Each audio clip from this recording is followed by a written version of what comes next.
Halo para data-driven enthusiast, selamat datang kembali di channel kesayangan kita, Petanomics.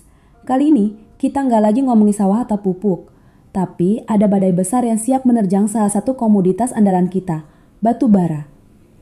Mungkin sebagian dari kita masih nyaman dengan harga energi yang relatif stabil, tapi tahukah kalian, awan gelap kiamat batu bara tahun 2025 itu nyata dan makin mendekat. Data-data berbicara, dan ini bukan sekadar ramalan kosong. Coba kita lihat peta ekspor batu bara kita. Kemana aja sih si hitam legam ini belayar? Jawabannya jelas, sebagian besar ke Tiongkok dan India. Nah, kabar buruknya, dua raksasa ekonomi ini lagi nggak nafsu-nafsu amat sama batu bara kita. Impor batu bara Tiongkok udah nusep 16%. India juga nggak kalah loyo, turun lebih dari 7%. Kenapa bisa begini? Ternyata Tiongkok lagi kelebihan stok di dalam negeri. Ibaratnya kulkas mereka udah penuh sesak, ngapain lagi beli di luar? Belum lagi sektor manufaktur mereka lagi kurang bergairah. Pabrik-pabrik gak seaktif dulu, jadi ya kebutuhan energinya juga ikut turun.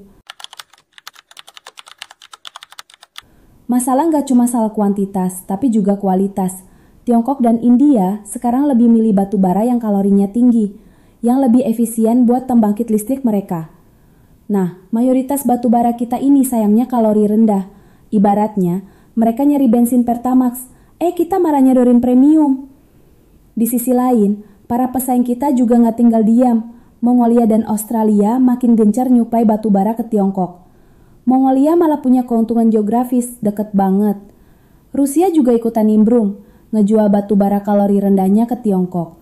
Ke India juga sama, Afrika Selatan, Tanzania, Kazakhstan, Mozambik, semuanya ikut berebut kue ekspor batu bara ke sana, bahkan dengan kualitas yang lebih sesuai dengan kebutuhan India. Ini nih yang bikin kita garuk-garuk kepala. Di tengah gempuran kiamat batu bara, Indonesia malah mulai impor batu bara. Kok bisa? Ternyata kita butuh batu bara kokas berkalori tinggi buat industri smelter kita yang lagi berkembang. Dan mirisnya, sebagian besar kita datengin dari Tiongkok. Ini kayak lagi musim durian di kebun sendiri, malah beli durian impor dari tetangga. Satu lagi yang perlu kita soroti adalah harga batu bara acuan kita. Katanya sih HBA ini kurang fleksibel, kurang responsif terhadap perubahan harga di pasar global. Akibatnya, batu bara kita bisa jadi kurang kompetitif di mata pembeli internasional. Nah sekarang, kita masuk ke bagian yang paling penting, dampaknya ke dompet kita, ke ekonomi negara kita. Batu bara ini kontributor utama pendapatan negara bukan pajak, PNBP. Tahun ini aja diprediksi nyumbang sekitar 94 triliun rupiah. Bayangkan kalau ekspornya anjlok, otomatis pundi-pundi negara juga ikut kering. Defisit anggaran kita bisa membengkak lebih dari 700 triliun rupiah di tahun 2025. Ini angka yang fantastis sekaligus menakutkan. Cadangan devisa kita juga bisa ikut tergerus.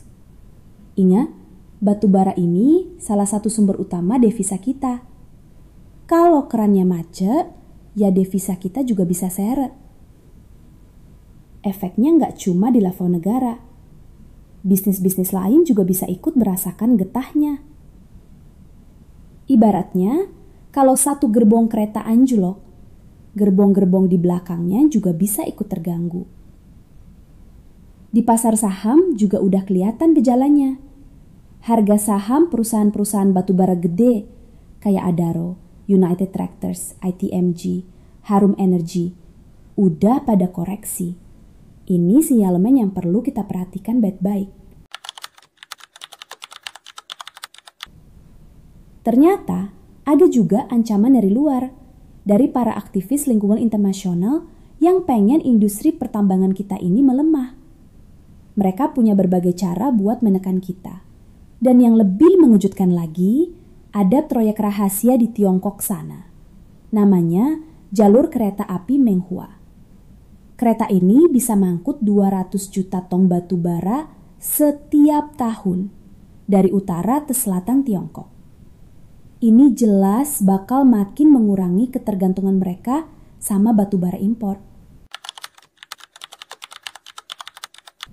Jadi, kesimpulannya, kiamat batubara tahun 2025 ini bukan isapan jempol belaka. Data dan fakta udah jelas terpampang. Pemerintah dan para pelaku industri harus segera putar otak, cari alternatif, dan beradaptasi dengan perubahan zaman. Jangan sampai kita terlena dengan kejayaan masa lalu dan akhirnya tergilas oleh realitas pasar global yang terus berubah. Gimana menurut pendapat kalian, para Petanomic Rangers? Apakah Indonesia siap menghadapi badai ini? Tuliskan komentar kalian di bawah. Jangan lupa like, share, dan subscribe channel Petanomics untuk terus mendapatkan analisis data yang tajam dan relevan. Sampai jumpa di video berikutnya.